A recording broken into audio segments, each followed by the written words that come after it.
Okay, one last time, right? Might sound silly, but there's nothing on the cover of this book. Am I right or am I wrong? Wrong. Okay, perfect. So simple exercise and great question, because that's what leads to the lesson in this. It's not necessarily, I'm going to introduce you guys to my point of view of what we're looking at. So now there's nothing on the cover of this book. Am I right or am I wrong? So, and it's a simple little exercise, but the reason why I do that exercise is because when I come up here and I share value, and when you guys are building relationships, you got to look at perspective, right? We all have had our own lives. We all have learned different lessons. And, you know, I could learn something from the homeless person outside, right? They've lived a long life. There's a lot of lessons that we can learn from somebody like that. I have a group that I was a part of, and every single week, this individual, the founder of the group, similar to something like this, right? He would come up, and every single week they would meet, and he would give a lesson, and his kids are like 18 and under. So he has an 18, 10-year-old, 6-year-old, and every single week he would share a lesson to the group that's a business lesson, but then he'll turn around and he'll say, this is how I learned that lesson, and it's a lesson that he learned that week from one of his kids. And so it's all perspective. So the reason why I share that exercise is because it's not that you're right and I'm wrong, or I'm wrong and you're right. We're both looking at the same exact thing. We're just looking at it from different perspectives. So the goal with building your guys' businesses, or what I want to accomplish with ABQ Entrepreneurs and building a community, never do I stand up in front of the room and say, I am right, I know it all. It's, hey, everything that I share is just my perspective and my experience. And so, you know, whatever you guys, if you guys take lessons from it, you guys take notes down, hopefully you guys leave with some sort of value from it. And then as you guys are building relationships, you know, have that in mind moving forward, that when you're talking with people, there's always something to learn, right? Don't be so quick to want to reply to them. Instead, just hear it out. And when you guys are building as a team, or you guys are building as an organization, then that same thing. Amazon is, the way they run their executive meetings is another lesson that I've learned building a business, is when they have their meetings, the very first person to speak and give their perspective or their feedback in a meeting is the most junior person. It could be the new hire, it could be the assistant, it's the most junior person. Because if you're in a room, and let's say you're the most junior person on the executive team, and you got the CEO or the COO sitting right there, if they speak first, they might influence the person's, what he was gonna say. So it's actually reverse, and that's how I've ran meetings and stuff like that, is I start with the most junior person, because that way their mind is not influenced by somebody that's an authority of them position-wise in the business. And so it's all perspective-based. So this lesson, I'm gonna go through this, and then after that, we're breaking out. However long this takes, we'll see what time it stops. We are here till 9, we can network, but since we did a lot of networking, depending on what time we stop, right before when Peter Tan was hopping on, I was gonna say, hey, we're gonna do all these introductions, come up to the mic, speak. Actually, let me see if this probably has been running all night. Nope, we're good, okay. So, you know, and I was gonna pass the mic around, have you guys come introduce yourselves. So by the end of the night, I know we had a bunch of people leave. So if we got time for that, we'll do that. And then just network, hang out, or if you gotta go, then, you know, we'll wrap it up at 9 o'clock. So this program is Master Your Habits, Master Your Life. I've spent 6 years not only learning this program from my life, but teaching it to over 20,000 entrepreneurs just all around the nation. And I don't consider myself, kind of what Peter told me on the phone, if you guys were wondering what we were talking about on the phone, me and Peter are not motivational speakers. We're like conversationalists, right? We're educators, we're trainers, we're coaches. So I don't really do a whole lot of motivational speaking, but I do a lot of trainings and a lot of exercises and a lot of coaching. And so I got some slides. The slides is for, you know, some of you guys are visual learners, so I put some slides together. So as I'm speaking, you know, hopefully the slides, if you're a visual learner, will help you ingrain the information a lot more. Now, like I said at the beginning, this is lesson 1 of the Master Your Habit, Master Your Life program that we offer. So it's called the Worthy Ideal. If you guys don't know, having a goal, having a vision, an ideal, right? Ideal, I'll give you guys the definition. It means only in the imagination, okay? Desirable or perfect, but not likely to happen. So think about that for a second. Ideal. It's only in the imagination, okay? It's something desirable or perfect, but it's not likely to happen.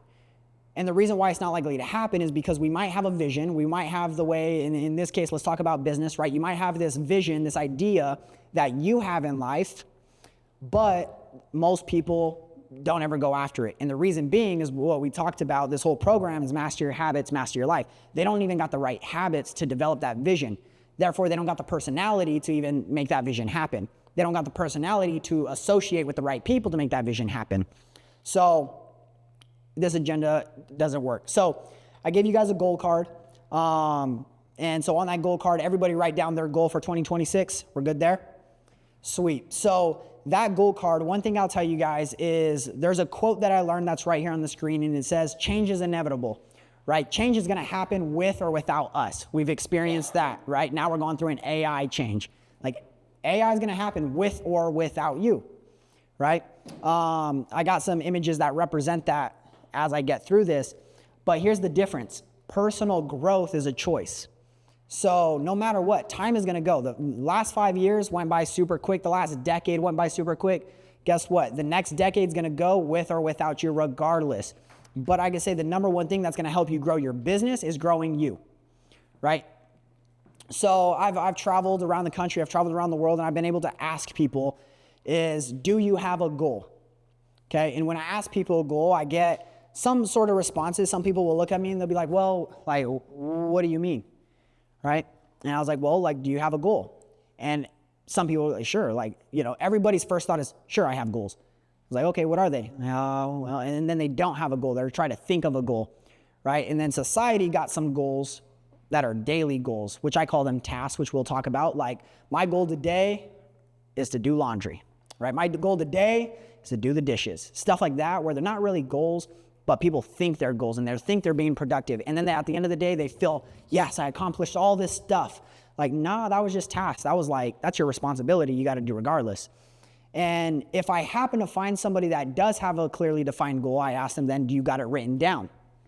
Right? So how many of you guys have your goals written down? Like all your goals written down somewhere. Okay? So that's good. That's the next step. Then I'll ask them, do you write down your goals every day? Right? And I've met people that have their goals and they'll post them on the wall, they'll put them on the mirror, they'll read them every day. But when you get down to the science of habits, right? Why we do what we do, building up a personality, a lot of it is, and it sounds so simple that people skip over it, but being able and having the ability to write down and have the discipline to write down those goals every single day. So this is the process I've gone through while just traveling and talking to people. But I'll tell you one thing is, and I've gotten to experience this a lot, but when you actually decide what you want and you actually write it down, but not just write it down once and then never look at it again, but when you write it down and you read it and you pay attention to it over and over and over and over again, your subconscious has to pick that up. It has no choice. And so therefore you do, right? You do, you get into action mode. So once your goals are there, once you put them in your conscious mind, then your subconscious mind, your behavior starts to change. And when your behavior starts to change, guess what? Your results will start to change. So why do we have goals? I'll let you guys give out some answers. Why do most people have goals? She shot them out. To grow. To grow, okay. To feel good. To feel good? Identity. Okay. What else? What comes to mind? Why do we have goals? Give us purpose. Okay. These are all good answers, and they're not wrong answers too, right? I always say there's not really no right or wrong answers to having goals. These are just reasons why we have goals. Some people might have a goal because Peter Tan said it, and it's a big reason for myself too, is like, I grew up without money. I've had money. I would rather have money, right? That's a good goal. You want to have certain lifestyles. Maybe you want a goal to get a car, right? Maybe I want this new house. Maybe I want this dream vacation. So there's things that we do that we want to actually achieve to have these goals. So most people have goals, and you see right here is just to get more, right? More money, bigger house, bigger boat, whatever it is. The key for it is actually growth, right? Our purpose for having goals is to grow and to stretch your potential, to understand what your potential is. And so when you set a goal, check this out. This is going to be good. I'm not going to reveal the next ones until we answer this. So when you set a goal, and it's something you want, which we all just set goals, right? We all just wrote down a goal for 2026. It's something you want. If you know how to get it, check this out. How many of you feel you know how to get that goal right now? Check this out. I'm going to stump you guys, okay? I'm going to stump you guys right now. When you set a goal and it's something you want, if you know how to get it, it's the wrong goal, okay? And I'll tell you guys why for sure. So I'm going to categorize, there's 3 different types of goals. For conversation purposes, I made it simple, right? We'll go through A, B, and C type goals. Now, most people have an A-type goal. An A-type goal is what I call the scene. It's something that you know how to do. It's something that you have present results in. I'll give you a few examples. This is what I was just talking about, right? Where someone might have a goal to pay the bills, get the groceries done, do the laundry. It's more like tasks, but I'll also give you a complex version of this goal. Someone came up to me and they're like, Michael, can I talk to you about my goals? I was like, yeah, sure. What do you got? He goes, all right. He goes, well, my goal is to get a brand new Tesla Model 3. I said, cool. What do you drive right now? He goes, well, I drive a Tesla Model 3. I was like, all right, cool. I was like, so when did you buy it? He goes, I bought it 4 years ago. I was like, all right, cool. Did you buy it new or did you buy it used? He's like, I bought it new. I was like, so what you're telling me is 4 years ago, you bought a brand new Tesla Model 3, but you want to buy a brand new Tesla Model 3 this year. I said, yes. I was like, that's a terrible goal, right? Because for 4 years, he's known how to do that. But we tend to, and when I say we, like just as society, we tend to set goals that we know how to do. It's so familiar. There's no stretching in that goal. He's done it. He could do it again, right? There's nothing. You go into a dealership, you see what you get approved for. You say, hey, I want that Tesla Model 3, run my credit. Here's how much money I have to put down. Here's how much I can pay per month. Can I get it or not? There's no stretching in your potential in that. That's informational exchange, right? So that's an A-type goal. A lot of us will focus on these goals and we get caught up into these day to day, right? And we feel like we're doing more. A lot of it leans in towards more of the task stuff, like paying the bills, earning a certain amount of money, doing the groceries. A lot of these actually in society end up being tasks. Now, a goal is something you've never done, right? So think of your 2026 goal. If it's something you've never done, that's good, right? So you want to stretch yourself. So then most people will graduate from an A goal and they'll go to a B goal. So a B goal I call it the believed, right? This is what you trust that you can build, right? In simple terms, it's when you have a plan, right? I'll give you an example. Fitness is a very, very easy example, right? So a B-type goal, and by the way, B-type goals are great. Maybe in another day, I'll share the structure that you can use to have B-type goals, but you must have B-type goals every day. Your B-type goals is what helps you accomplish your C-type goals that we're about to get to. So you must have B-type goals, but you also can't get caught up in these B-type goals. I'll give you a health example. Let's say that my goal is to gain 20 pounds, right?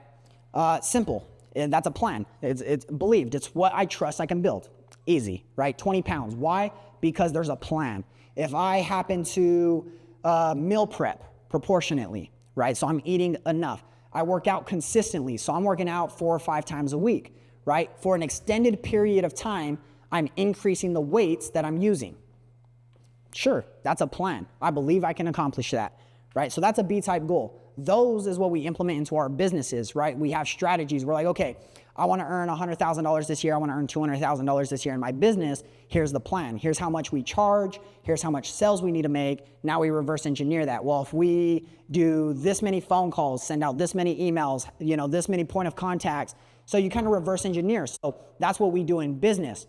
There's a simpler way to do that whenever you're trying to be proactive. So B-type goals, we must have them, but we can't get caught up in them. And then we also, especially when you're building business and just building your life, you have to strategically really think about what those B-type goals are, especially if they're daily as well. And I'll give you a key little tip there. I do 5 B-type goals a day. I only stick to 5. And then we have a C-type goal. So a C-type goal is what I call the unseen, right?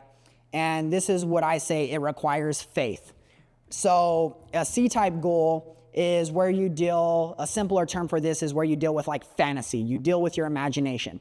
You have to think bigger, something you've never done, something you have no clue how you're gonna do it. Now I sort of have some B-type goals to what I wanted to do with ABQ Entrepreneurs. Think about this. This I've done in 13 different states over the last decade with 20,000 entrepreneurs. I could do this over and over and over again. Check this out. This room is what we had probably 20 people total show up today. I give it 3 to 4 months before we have 100 or 120 people show up. Only because I've done this over and over and over again. When people realize that they just missed out, missing, someone worth $250 million, they just missed to ask him questions, lesson they could have learned from him live. Now, the goal is I eventually want to fly these people in. Normally, I fly these people in and they're here live with us. As revenue turns with the company, best believe I'm going to fly them in, right? So you guys get to shake hands, get their phone number, ask them questions, and build relationships. One thing I like about the speakers that I bring in is they will not have egos. You guys go to events where everyone's speaking on stages and then all of a sudden you got to buy the highest $5,000 package to meet the speakers. These speakers don't do that, right? Matter of fact, I will go to speakers that go on stages like that and I'll say, hey, if you come to my event, you're not doing that. You're going to be in the room. You're going to sit in a chair, right? These people, Peter Tong probably would have sat in one of those chairs and had conversations with you guys and just chill. He seemed like a cool guy, right? He would just sit down and hang out, right? He's part of the community. And so a lot of that is ego-free. So when I was building ABQ Entrepreneurs, I was like, okay, I could do this, but it's not really a C-type goal for me because I've done it so many times. I was like, but what could I do that's different to make this a C-type goal for me? So that's where I came in and I said, I'm going to raise $1 billion to invest into Albuquerque real estate with everyone in the community. Now that's a C-type goal. Why? And I've tried it, right? I showed you guys the real estate stuff that we have in North Carolina and Arizona. Easy. Peter Taunton invested into the Arizona one, and I think he invested into the North Carolina one. Like, easy. But when I say, hey, you want to invest in New Mexico? Did you hear what he said? I don't know much about Albuquerque. So it was hard for me to get my investors in New Mexico, but I was like, you know what? New Mexicans are passionate about New Mexico. Let me bring that community together and let's go raise $1 billion. Let's teach them real estate. Let's teach them how they can earn passive income and make that happen. So that's my C-type goal, right? That's what I mean. That's an example, a live example of a B-type goal to a C-type goal. Now, how do I get to the C-type goal? By throwing events like this. This is a B-type goal, right?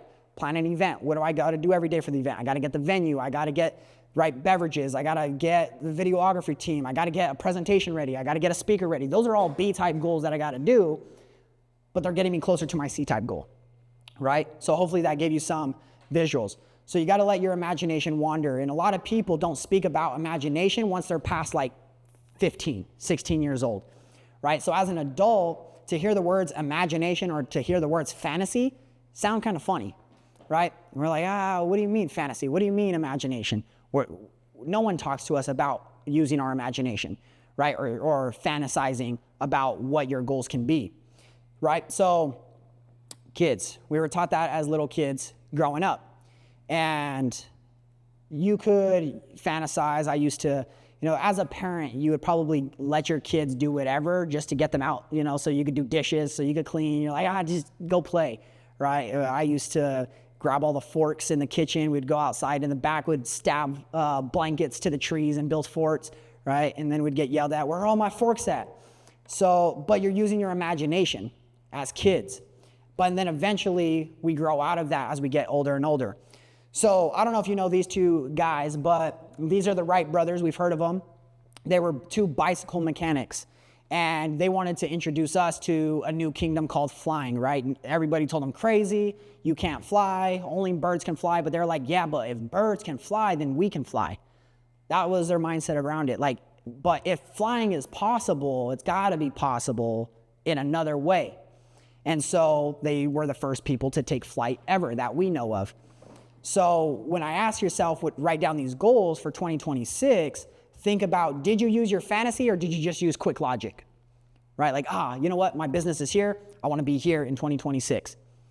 Right? So as I'm going through this presentation and just sharing some of this information, start to think a little bit with your fantasy, tap into that imagination and see, what can I do? Me and Ian has sat down plenty of times and had conversations as he's building his business.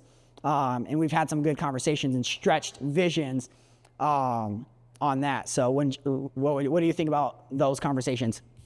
Honestly, like they're starting to become B-type goals.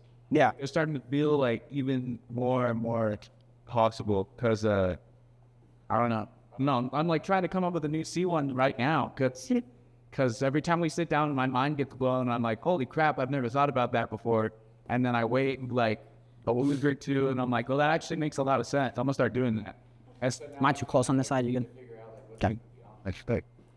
Yeah. So we'll sit down. We'll talk and we'll create new C-type goals. But here's the cool part is when you create those C-type goals, like he's saying, then you start taking B-type actions towards them.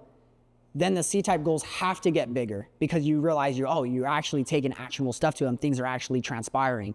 And it gets you to move differently. Like, again, your belief changes, then your action changes, and then your results change, and then you just create a new vision. And so, like I was saying, as kids growing up, we would always fantasize. But then there was one thing that happened to me. Probably happened to you guys. Definitely happened to me. We go to school, okay?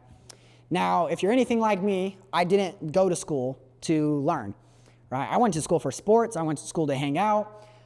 We go to school, and I would like to say I was a creative kid. I probably had a lot of thoughts. I could say I probably wanted to do something new every day. I remember doing, presentations on like fashion, and then the next day on something else, and the next day on something else for school. But using my imagination, I wasn't really one to pay attention. So I'd get yelled at, right? Michael, would you just pay attention, right? Would you just focus? Would you stop, wandering? Would you stop fantasizing and just focus? And so now you're in sixth grade and you're getting yelled at by your teacher because you're over here fantasizing about your dreams and your goals, but then you're getting yelled at, stop fantasizing, just focus, pay attention, right? And that would happen constantly over and over and over again. And you think about it, we're talking about habits here. Check out this habit. This habit, once I realized this habit, it changes my mind on how we could teach our kids, right? Or how we could change the system with our kids. Sixth grade, I'm getting yelled at for imagining. Well, guess what? Seventh grade, I'm getting yelled at for fantasizing, not paying attention to geology, if that's a thing, right? Not paying attention to history, not paying attention to science, but figuring out, man, I want to do this. Man, I want to do that, right? Mainly a lot of my thoughts were about sports. Like, man, we got to work on this. We got to do this, right? And so I'm over here fantasizing and then getting yelled at, and then eighth grade, and then ninth grade. And you got to think about it. 12 years, I would say, they'll probably let you fantasize till about sixth grade.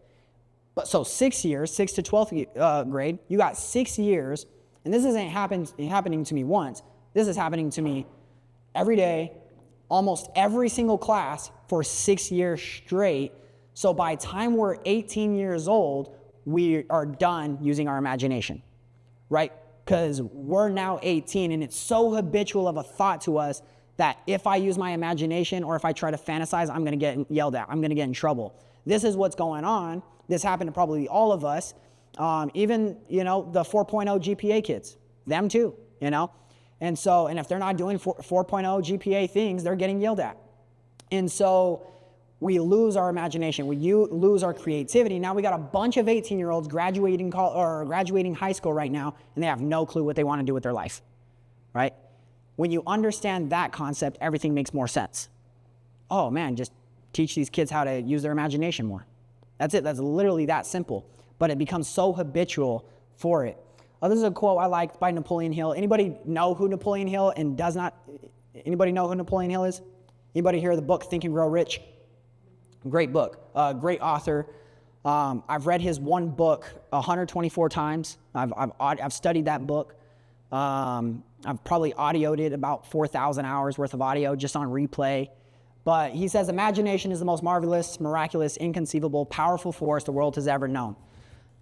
I like it because as far as we know, we are the only creatures on earth that can use our imaginations, right? A bird can't use their imagination. A bear doesn't use their imagination. They just survive. We're the only humans on earth, or the only creatures we know of on earth, that could use our imagination and go create what we want to create. So when I get into business and I talk to businesses, it blows my mind. And think about this, and this is sometimes when you look at it, going back to the whole perspective thing with the book, is we as business owners cannot look at our staff and our employees and our team as lower than a business owner. They are human. And if you're human and they're human, the only difference is you've tapped into your creativity to start a business and build a business, and we have to encourage them to use theirs, right? Starting with the junior person. Hey, what are you seeing, right? Tell me what you would do. If you were the business owner, one of the best questions I ask team members is, if you own this company, what would you do next? That is the best question you can ask your team. Man, if this was your company, what would you do? And genuinely see what they see, because they're the ones. Have you noticed if you have a job, you know all the flaws in the business? You're like, dang, they need to update this machine. This computer sucks, right? You know that flaw. But if you never, the business owner's like, that's Dell. They're reliable. No, they're not. Like, upgrade, you know? So it's always the employees. They're the ones in the fields. They're the ones doing the work. They know what's broken in the business. You're a visionary. You're not doing the work. You're doing the visionary and employing the work that you don't see the nitty gritty. And so I talked to so many companies. There's a company that we consulted out of Dallas, Texas. They were doing $10 million a year before we met them. They brought us in. We were talking with them. 3 days spending with their team. Day one, they flew us in. Day one, I was silent. I was a fly on the wall. I didn't do nothing. They brought us in, and they paid 6 figures for consulting for a year, right? And they thought it was a mistake on day one. So I go in on day one, and they're expecting me to just say, we got to do this system, this process, this stuff, this. They got nothing from me. I said, no, work. Why? Because I want to see what they do, right? I want to see how they work. I don't know them. Right? So I got to see how they work. I was like, let's go out to the field. They're a construction company. They build, franchises. They build commercial buildings, stuff like that. So I went, to see how they work. I was like, let's go see a job site. So we go to a job site. And he's expecting me to give him feedback. I was like, dude, I'm not in construction. Like, I don't know what to do. I'm not here to give you construction advice. That's your expertise. So on day 2, he pulls me aside. He goes, hey, man, what are you doing? Like, kind of like, dude, we're paying $100,000 for this. Like, I was like, we'll see. I'm just kind of seeing how the employees are. Day 2, I go talk to the team, right? And I start doing what I just told you guys. I go talk to the most junior person. I say, hey, what would you fix if you were running this business? And I compile all the feedback from all of them. Day 3, I bring back all the feedback and then all of what I saw, and then I give it to them on day 3. And they're like, oh, that's what we paid for. They did $110 million in 8 months. It took them 8 months, and they did $110 million later. So these little things, and it's all tapping into the team's creative ability, right? So I'll go and I'll sit down with business owners, and their creative department is them, right? Or they think their marketing department is their creative department. It's not. Every single human in your business is your creative department, right? They have no less imagination than you do. We just got to bring it out of them and let them know it's okay. Biggest thing I get when I'm talking to all of these employees is, well, I'm not very creative, right? That's their belief because no one taught them to. Or if they're like me, they're getting yelled at every time they're trying to create, right? They go, well, writers are creative. Actors are creative, right? Musicians are creative. Videographers, like if you're in the creative business, those are creative people. I'm not creative. I just work here, right? And so that's the number one response I probably got, and you'd be surprised from Florida to California how many times I got similar responses to almost the exact same thing. And it just blew my mind. I was like, how's everybody telling you the same thing? I'm not creative. Musicians are creative. So again, are you expressing your creativity? Better yet, are you encouraging your team to be involved in expressing that creativity? And think that. And so going back to what me and Ian sitting down is, I'll sit down with Ian and we've had some meetings just about his business, and I just like, dude, you could do this and you could do that, and I'm just expressing my creativity. It's not saying go do it, but it gives birth to new ideas, right? And so eventually some of those ideas you run with, some fail, some don't, and you continue. So going back to the very beginning, when you decide what you want, right, you won't really know how you're going to get it, but that's a good thing, right? The fun is in figuring out how you're going to get it, right? So how am I going to get $1 billion for Albuquerque? Now I found it out. It was fun trying to figure it out. I was like, okay, man, my first process was, okay, I started booking meetings with investors and sitting down. That's how I met the lady that had 200 grand running her restaurant. And I was going one by one, and I was teaching them. We'd have an hour meeting. I would teach them what I'm doing about real estate and how they could be involved and how it's going to benefit them as an investor. If I did that, man, it would take me 3 years to raise $1 million. So I was like, you know what? The fun's in figuring out how it's going to happen. I was like, what can I do? What can I do? What have I done that I can implement? Oh, well, I've ran these business events all the time. Shoot, let me just throw these events. Oh, no, let me build a community out of it. Okay, cool. Albuquerque needs it anyway. Let's network, let's build. Let's just not network, but let's build relationships. Let's do workshops like this. Let's have guest speakers fly in, right? I have some people that were supposed to be here tonight that have seven-figure businesses. They do anywhere from $1 million to $9 million a year, where they might feel they're at the top in this city, but you're at the bottom when you bring a Peter Tyne on. And there's a lot to learn. How can you take your company from 9 million to 100 million, right? And so there's some things. So I take lessons from those individuals, and not only do I try to implement them myself, but I try to pass them on to as many entrepreneurs as possible. So you don't know how you're going to get it. You have to do it through fantasy. So let's take a look at this goal fantasy. And this is done in science, by the way, too. So this is probably what you want to take notes on. If you're taking notes, this is the process right here. You have this fantasy goal. You have to turn it into a theory, right? Wright brothers wanted to fly a plane. That was their fantasy goal. The goal was to get it from a fantasy to a theory. This is how all science and theology works, right? Anytime someone wants to do something with science, they say, all right, here's our fantasy idea. Well, they got to turn it into a theory.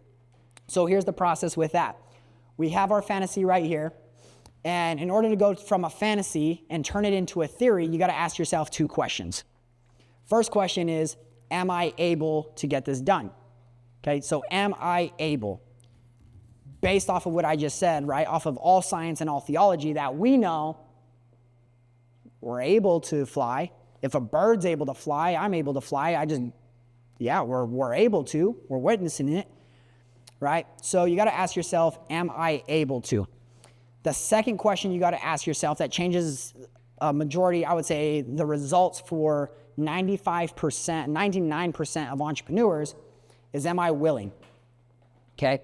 Am I able and am I willing? Am I willing to do the hard work? Am I willing to fail 10 businesses in a row before the 9th one works or the 11th one works, right? Am I willing to, Turner was here, right? He was like, dude, I've started, we failed, we were doing this much in revenue, my business partner left, we slowed down, we're rebranding, right? So are you willing to wake up? Are you willing to go, paycheck to paycheck as a business owner? Are you willing to, and you got to make some tough decisions. I've made decisions where I've had to sell a car to pay an employee, right? Different things like that. Or where you gotta get rid of stuff in order to pay somebody, or you gotta take no pay to pay your employee. Or, we know somebody right now who's selling their house to keep their business open. That's the willingness to go through.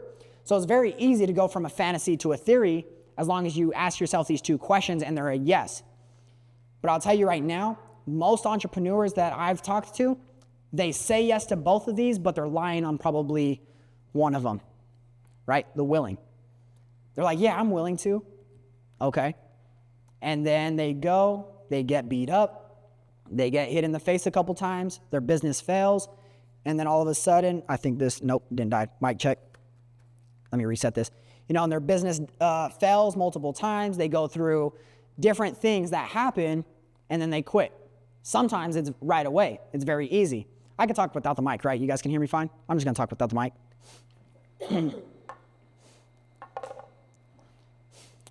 Okay.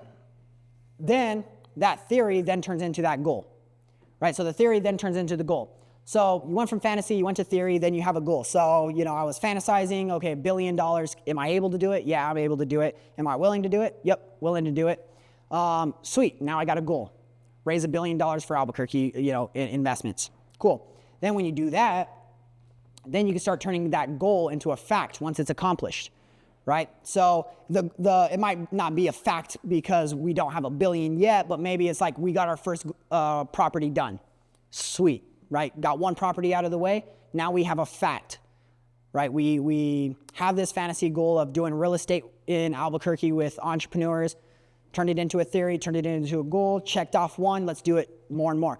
As you continue this cycle over and over, all that's going to do is set you up to create bigger and better fantasies. This is Thomas Edison. If you guys never knew what he looked like, that's what he looks like. Thomas Edison, right, created the light bulb. We've heard this story many times. He has a famous quote that I like. Most people skip over his quote, right? He says, I did not fail. I just found 10,000 ways that didn't work, right? And then we skip over it. We're like, oh, that's a good quote. Like, no. 10,000 ways that didn't work. Most people would have quit after like 20, right? And he just continued and continued and continued. So now, how do you decide what you want? Let me grab a water real quick. How do you decide what you want? First of all, you got to have goals.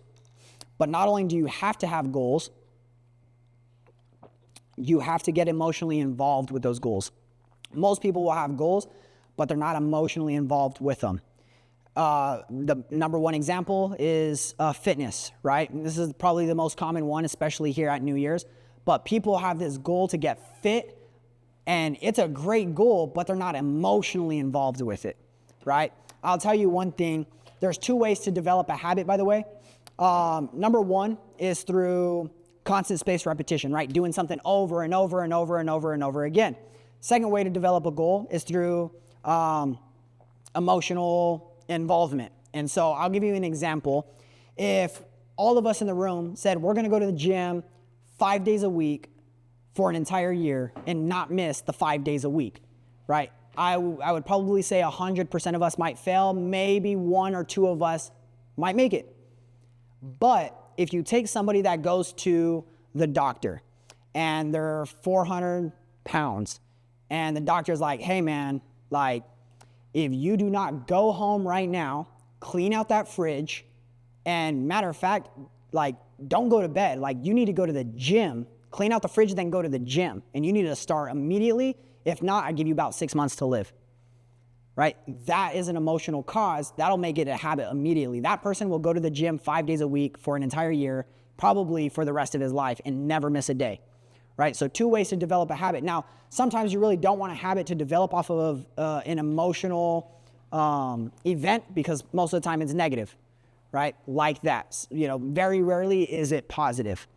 So the other side of that is developing it through repetition is hard. It's so simple that it's hard. Going to the gym 5 days a week is so simple. It's so simple. We all can do it, but it's so hard to stay committed to it. And that's why most people don't achieve their goals, because goals are so simple to achieve that we are not disciplined enough to just do the simple work. So when you decide what you want, here's what I say. Make a list, but you have to have 2 different lists when you're creating a goal, okay? You got to have your personal goals for your personal life, and then you got to have your professional goals, okay? Everyone should have their corporate goals, their business goals, and then their personal goals. And throughout those goals, and this is something that if you have employees, do it with your employees, right? For them, their professional goals is if they want to raise, what is that raise? If they want to get promoted, what does that look like?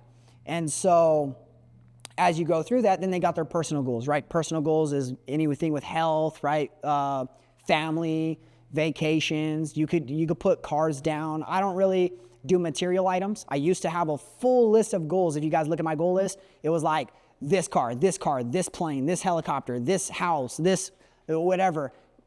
You look at my goals now, none of them are on there, right? Because what I learned is a Lamborghini is not a goal, okay? A Lamborghini is a result of a goal. You have a goal, you hit it, you could buy the Lamborghini. But if your goal is the Lamborghini, like I could be pretty confident right now, like all of us in here could go get a Lamborghini right now.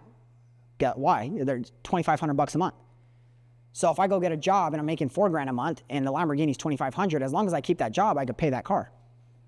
So literally everyone in this room could get a Lamborghini right now. So it's not really a goal. And so I learned material things aren't goals, they're results of goals being accomplished.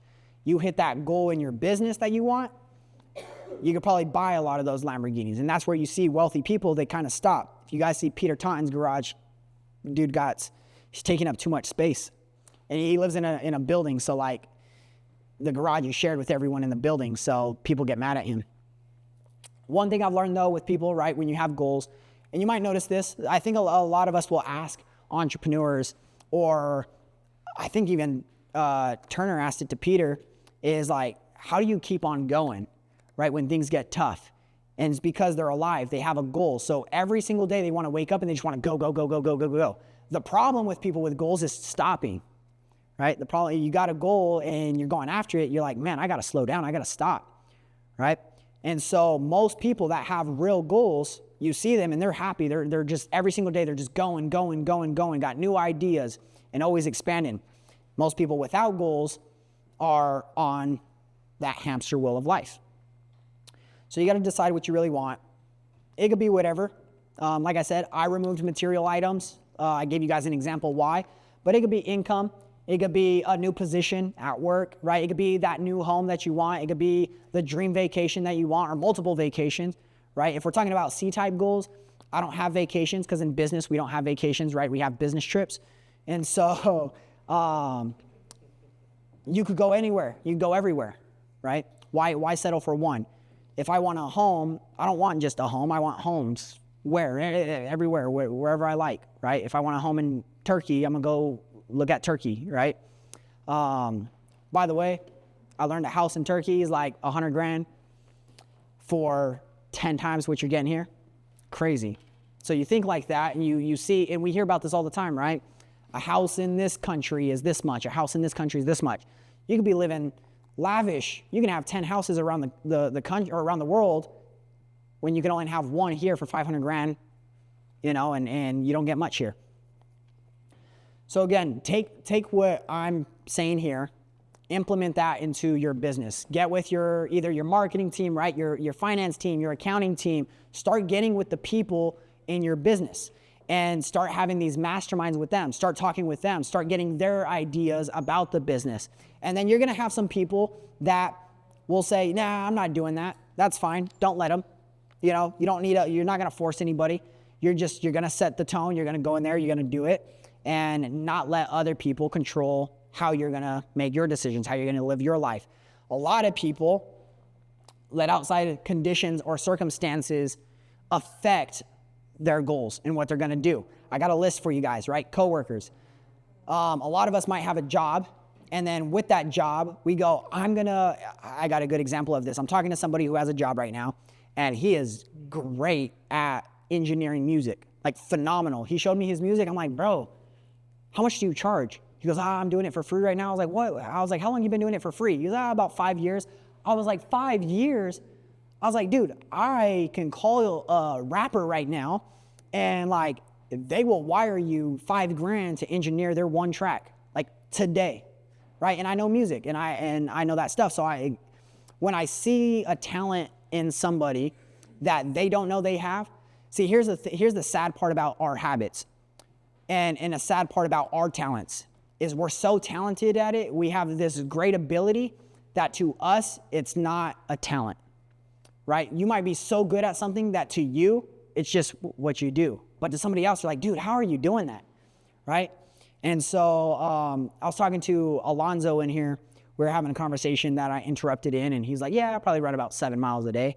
To me, I'm like, dang, you run 7 miles a day? Like, how do you do that? He's like, no, I do it every day. To him, it's just what he does. To me, I'm like, dude, that treadmill, that 5 minutes that I do, it gets me, you know? So it's just so, to us, we overlook what we're actually good at. We overlook our skills. We overlook our abilities. And then we allow a coworker to take it away from us, right? Now, good luck. And here's his problem. He's hanging around all these coworkers that are like, good luck with your music. Like, dude, nobody makes it in music. You got to sign to a label. Like, you don't know nobody, right? Well, guess what? Jeff Bezos and Bill Gates started their trillion-dollar companies here in Albuquerque, New Mexico. Might be a family member, right? Someone in your family. Oh, I'm gonna go do this. Oh, no, I wouldn't do that. I have a friend who is a author. Here's an interesting story about them. He's a 42-time best-selling author. 42-time best-selling author. Now he has one of the largest publication companies in the world. And if you guys know Mark Victor Hansen's book, Chicken Soup for the Soul series, that they did hundreds of millions of dollars in sales of books. The Rich Dad Poor Dad series did 30 million books sold. All of this is with his partnership. This guy is dyslexic, illiterate, he cannot read and he cannot write. Yeah, he's a 42-time best-selling author with one of the biggest publication companies on earth.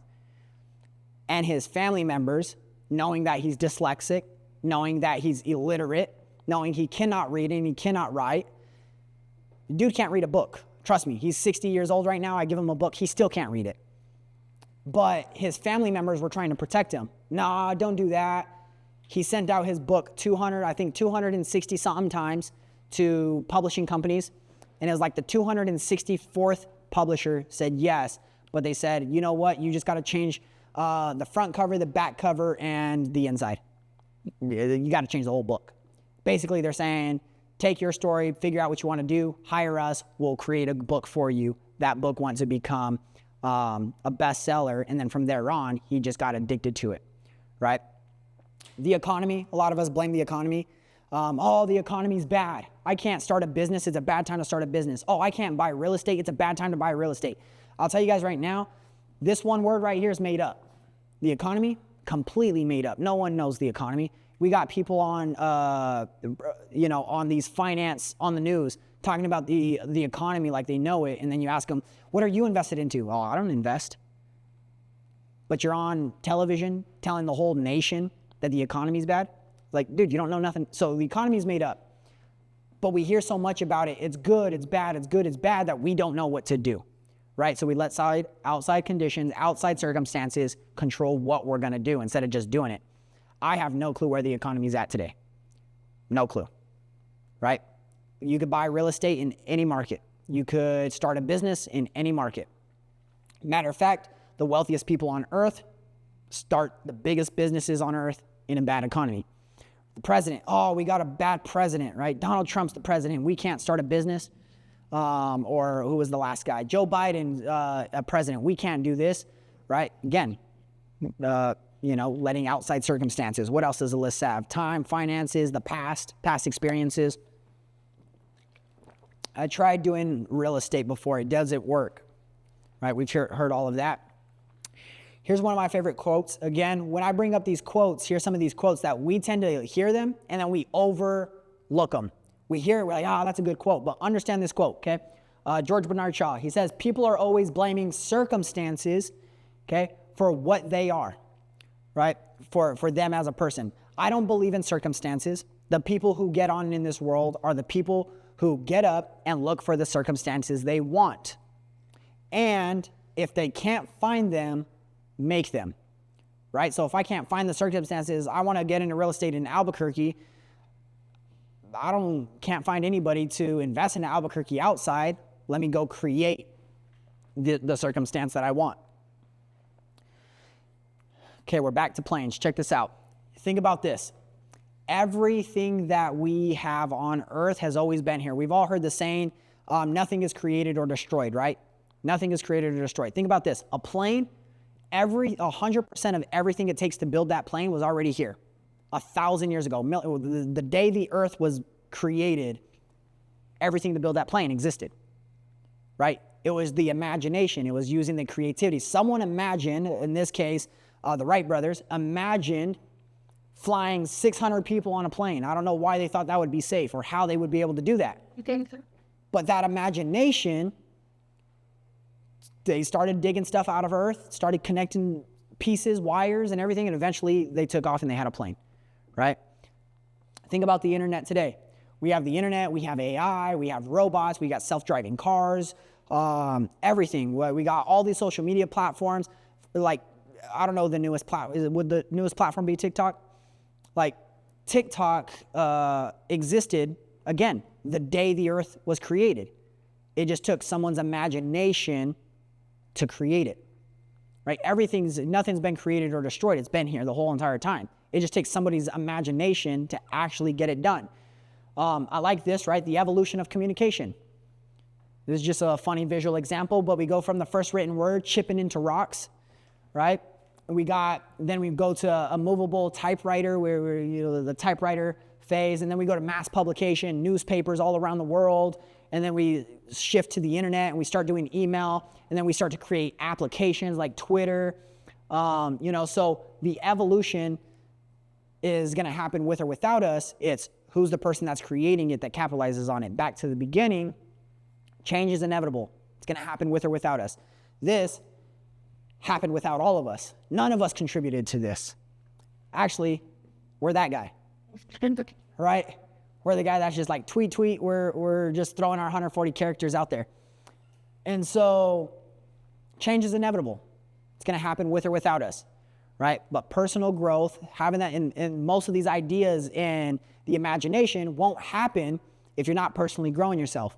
Because when you personally develop your mind and you personally develop yourself, that's where you have to gather more information that's outside of what you know, right? You can scroll on TikTok all day, not learn anything, but when you start to pick up a book and learn something, right, or take a course and learn something, or hire a coach or a mentor and learn something, then you're personally growing, therefore your imagination starts to grow, your creativity starts to grow.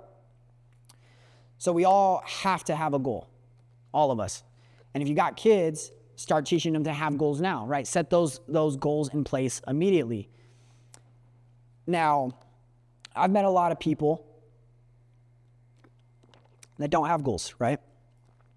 Or I've met somebody where they think they have a goal and it's their first goal ever and they look like this. Where do I go, right? But they mainly follow the masses, and this is a trick. If you ever see a trend in business, run, right? To an extent. I'll give you an example. AI is the extent, right? If you hear the trend in business, there's two things that are taking place. You're either too late or you better hurry, right? So like, for example, AI is the newest thing right now. So in AI, you're either going to be too late because it's here, it's the trend, or you better hurry and implement. Because if you hear business trends, right, TikTok came out, YouTube came out, all these trends came out, podcasts came out, and once podcasts got very popular, podcast has been out since like 2012, all right? No one in 2012 was doing podcasts. You know who was? Joe Rogan. He was the first person doing podcasts ever, right? And so you have these people, but once it becomes a trend, again, you're either too late or you better hurry. You got to do it. And so if you don't have a goal, or if you set a goal, you have no direction of where you're going to go. I always say it's similar to taking a road trip. Now, if you think of interesting, but here on Earth, you can't go north or south, right? You could go east or west, though. So if you're going on a road trip and you say, I'm gonna go west, right? It's like, okay, well, where are you gonna go west? I don't know, I'm just gonna go west, right? And you can just keep going west and west and west forever. And if you keep going west forever, guess what? You're gonna end up right back where you started. So if you don't have a destination for that road trip, you have no clue where you're going. Now, think about leaving your house. Every single person here, when you left, you had the destination to get here, right? You knew when you were leaving out of that driveway if you were going to turn left or if you were going to turn right. You knew, right? You had no uncertainty. You put it in your maps, or you just knew where the place was. Like, all right, I'm going to take a right, right? But if you don't have a destination, most of us don't know where we're going to end up or where we're going to go, okay? I do have somebody, watch this. I'm going to do this later in the year. Let's say when we have like a room of 100 people, it never fails that one person will be like, yeah, when I drive out of my driveways, sometimes I don't know where I'm going. I don't care where I'm going. I just drive to drive. Other than that situation, you pretty much know where you're going. Kids, we see kids, they want to walk, they want to run. They don't know how. They don't even know. Think of the understanding of a baby trying to walk, right? They don't even know they're supposed to walk. It's inevitable. It's built into their genetic habits, their genetic behaviors, that They think they have to walk. It's just in them to walk, right? And then after they walk, they go to ride a bike. And then eventually you're no hands on a bike. So as you're going through this evolution, it's all, again, the purpose of a goal. A baby's goal is to walk. After a baby learns how to walk, maybe that baby's goal is to learn to ride a bike. The whole purpose of it, though, is growth. Constantly be growing. So if you have these goals, think of your 2026 goals that we wrote down. Are they going to allow you to grow? Turner had a good one, right? He went from 100 to 150,000. That's good. There's growth there. He had to reverse and slow down. And then he wants to franchise. And then he said, he came up to me with Peter Tan. He goes, dude, I got humbled because me and Turner, we were having coffee. And he was like, yeah. He goes, I think I'm going to start franchising. I got somebody in Scottsdale, Arizona. They want to franchise my business right now. And he did 150 grand. So I was like, you know who you need to talk to? I literally brought up Peter. I was like, you need to talk to Peter Taunton. I was like, you need to come to my event and you need to hear him out. And then you need to, whatever questions come up. So he was a perfect example of it. And then right away, Peter's like, nah, if you're not doing 500,000, my thing would be like maybe $1 million. If you're not doing $1 million a year, you shouldn't franchise yet, because you have to have a system and you have to have a process in order to franchise. You got to be able to pass that on to somebody, right? And if you're doing 150 grand, you're still trying to figure out what your systems and processes are. You can't franchise that. It's not worth anything yet. When a company gets bought and a company gets sold, here's one thing I always say, and think about this with your business: build it now to sell. Even if you never want to sell it, build it now to sell, because that's how you get out of your business. When a company comes in and they want to buy your business, they're not buying your business because it's a cool brand. They're buying it because you got systems and processes in place that they don't need to run it. They're like, oh, that's a business that runs by itself. Buy it, right? So build your business now to sell. That's thinking like a C-type goal. Build it now to sell, even if you never want to sell it. So you have to have goals, but most importantly, you got to get emotionally involved with those goals. If you're not getting emotionally involved with those goals, I'll tell you with certainty, they're not going to happen. For sure, not going to happen.